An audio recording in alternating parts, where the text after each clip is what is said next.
La première journée du Grand Rassemblement pour l'Unité et la célébration des acquis du CNRD a été également marquée par un panel enrichissant autour de la vision du chef de l'État, son Excellence le général Mamadi Doumbouya, à l'Institut supérieur des mines et de la géologie de Boké.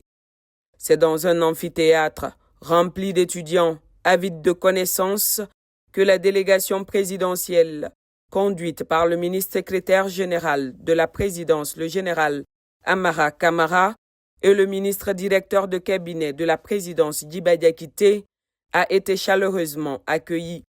Le directeur de l'Institut, dans une allocution empreinte de gratitude, a salué les efforts du gouvernement pour le développement du pays et a réaffirmé l'engagement de l'établissement à former une élite capable de répondre aux défis de demain.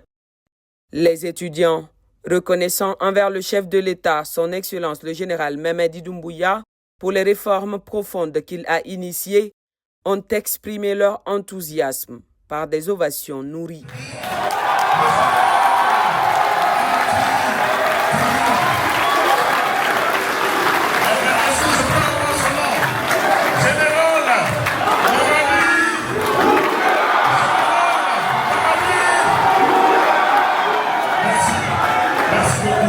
Cette interaction directe entre les dirigeants et les étudiants représente un moment marquant, un véritable échange de savoir au sein d'un établissement où se forgent les leaders de demain.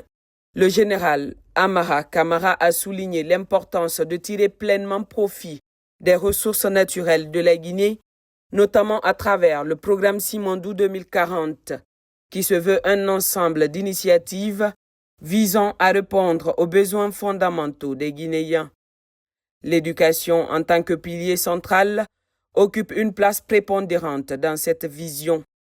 Des initiatives telles que le Prytanée militaire de Guinée et les écoles de type Bari Diawadou, les classes préparatoires pour les grandes écoles mettent en avant l'importance de l'éducation dans le programme Simandou 2040 à travers Simandou Academy et visent à doter le pays d'un capital humain compétent et adapté aux exigences du monde moderne. Simandou, c'est deux choses. C'était à l'époque Winungs Consortium, Simandou, WCS et Rio Tinto avec son partenaire. L'État a dit clairement qu'il fallait que les choses soient redessinées correctement dans les intérêts de la Guinée.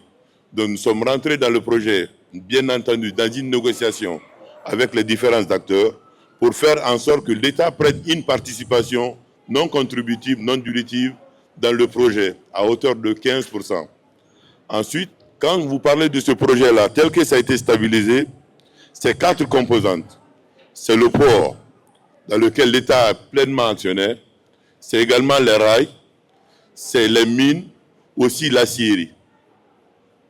Puisque c'est un projet transformateur, il a été imaginé de faire en sorte que les bénéfices tirés de ce projet-là soient utilisés dans l'intérêt de la Guinée.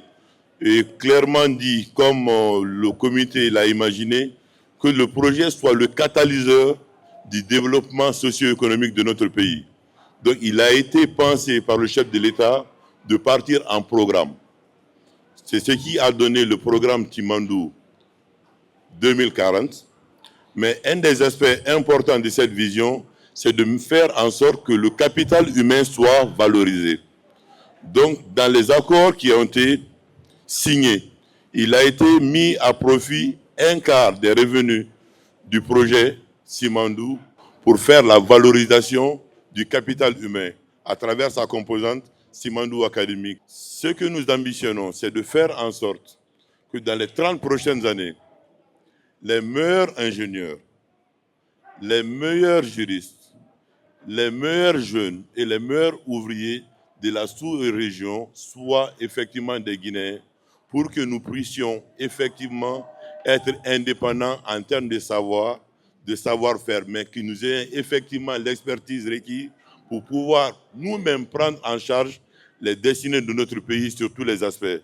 Face à ces défis considérables, la détermination du chef de l'État, son Excellence le général Mamadi Doumbouya, à faire du programme Simandou 2040 un modèle de développement durable et responsable pour les 15 prochaines années est sans appel. Les étudiants ont également eu l'opportunité d'interagir avec les panélistes, posant des questions et partageant leurs réflexions sur ce que signifie construire un avenir meilleur pour la Guinée. Cet échange a non seulement inspiré les jeunes, mais a également renforcé la conviction que la collaboration entre les générations est essentielle pour réaliser une vision commune.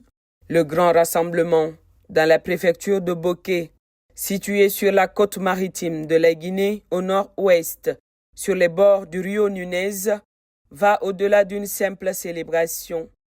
Il s'agit d'un appel à l'unité, à la solidarité et à l'engagement collectif pour poursuivre les grandes transformations entreprises pour le général Mamadi Doumbouya dans le pays.